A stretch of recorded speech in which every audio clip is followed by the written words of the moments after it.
Hi guys, we're going to talk about student book page 84 today. So let me read the directions for you. For each pair of fractions, draw lines in the two shapes that have the same number of pieces. Then write an equivalent fraction name beside both and write an equation under each to match the sketch. So here they're just having us cut these to make equivalent fractions. So they had 1/2 and 1/3. They decided to make it into 6, so they cut both of them to make 6 and showed that identity property multiplied by the big one. Next, I have 6 and halves, and I can make halves into 6. So I am only going to cut this one 2 times to make it into 6. And now I have 1, 2, 3 pieces that are colored in.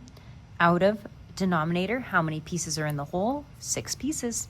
So I had 1/2 times 3/3 to give me 3/6.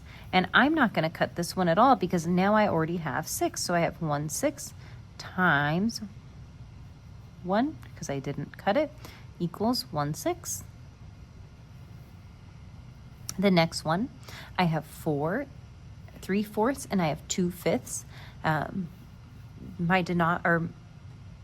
I need to cut each one into 20 pieces because that is the lowest common denominator. And so I'm going to cut this one into 4 pieces. So to make 4 pieces, I'm going to draw 3 lines.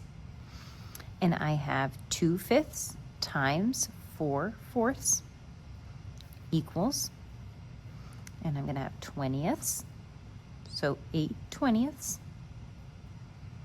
And then on this side, I also need to make 20ths. I have 4 pieces already, and so I need to cut it into 5. To make 5 pieces, I need to draw 4 lines. So I'm going to draw 1, 2, 3, and one more, 4.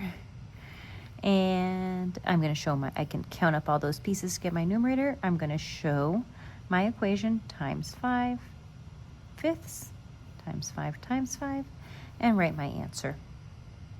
For this one down here, 6 and 8, I can cut this 8 times and I can cut 6 times across here, but the least common denominator is going to be 24. So you can actually cut both of these to make 24. I want to see if you can figure that out. What am I multiplying by to get a denominator of 24 on this one? And then you can cut it by that many lines, and then 3/8 times numerator denominator equals 24.